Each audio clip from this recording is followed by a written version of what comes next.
As a product of the early 2000s, there was no one bigger than Jeff Hardy. I've heard a lot of people say that Jeff Hardy was bigger than Obama, and I'm inclined to agree. Wrestling fans everywhere are often relating Jeff Hardy to Jey Uso's modern-day WWE rise. However, that's not the case whatsoever. Nothing against Jey Uso, but comparing Jeff Hardy to Jey Uso, both their rise, it was, just not even close. Jey Uso was flash in the pan, he's done, he's back in the tag team scene. And rightfully so, he's a very talented wrestler and tag team wrestler. However, Jeff Hardy just had something different about him. Jeff Hardy had it all. He was charismatic, he was an enigma, he was a high flyer, he was artistic. He was just everything that a young hunter wanted to be. And even to this day, when I wear my elbow pads whenever I wrestle, the reason why I use the armbands is because, well, it's a small nod to Jeff Hardy. So imagine my surprise when in 2010, Jeff Hardy went to TNA. Not only that, but after a few months in October of 2010, Jeff Hardy, for the first time in his career, turned heel. WWE did try a small stint as a heel, but it just didn't work, so we're not even counting that. However, in this fateful October day, Jeff Hardy won his first TNA World title.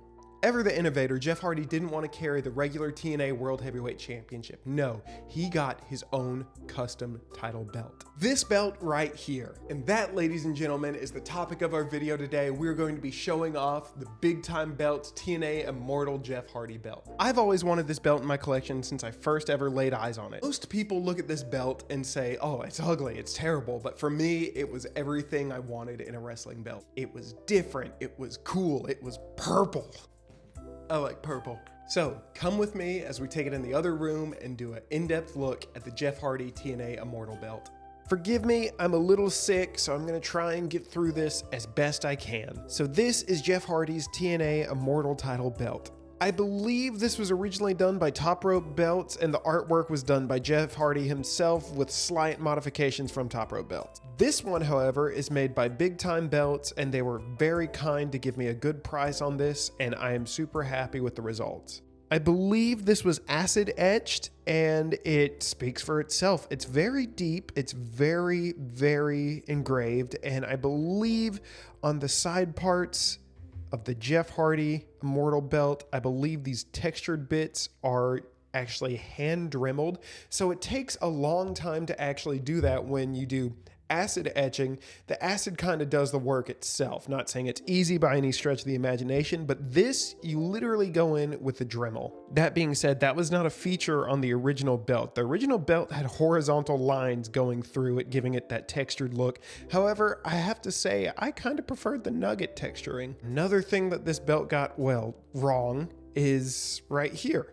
Those are actually vertical lines going down. They were not painted in on the real belt. However, I digress. The craftsmanship on this belt is impeccable, and I wouldn't change a thing. Onto the design of the belt itself. The front is obviously based off of Jeff Hardy's own artwork. Here's a few of his artworks. So he's kind of abstract, kind of just his own style. I really kind of dig it, and this belt is a good reflection of it. Speaking of Jeff Hardy's heel run, here are actual engravings of Jeff Hardy's face and his face paint. One half is painted, the other half is bare, and on the other side, it is the mirror of the other side. So you see how the right here is painted, and then the left here is painted. That's just how they did it. I don't have an analogy for it. What am I doing with my life? And now the farthest side plates are rather simple, yet still beautiful. You have Jeff Hardy's signature right there, along with the nugget texturing, I believe, once again, hand dremeled. You have the stones in place. I actually believe these stone colors on the real belt are blue, but happy to have these looking the way they do because they just catch the light so well.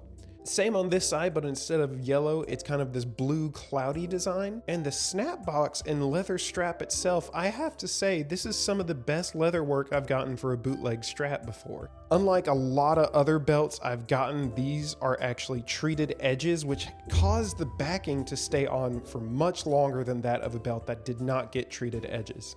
One downside to this belt is if you try and display it like sitting up, it's pointy right here. This is no fault to the belt maker. This is kind of the design, but you know, for Jeff Hardy, it works, and I'm sure he counted the cost of it. But if you display it, it actually kind of stabs into the leather itself, which I can only imagine how that would feel if you were to wear this to a ring. All in all, this belt is amazing. Not an exact replica, but hey, it's the best one I've ever owned. Truth be told, the only one I've ever owned. And I don't think I'm going to own another one because Jeff Hardy is coming to my neck of the woods. And if I can, I'm going to try and get Jeff Hardy to sign this belt personalized to me so I will never sell it. Anyways, guys, thank you guys so much for watching, and I will see you in the next video. Y'all have a good day.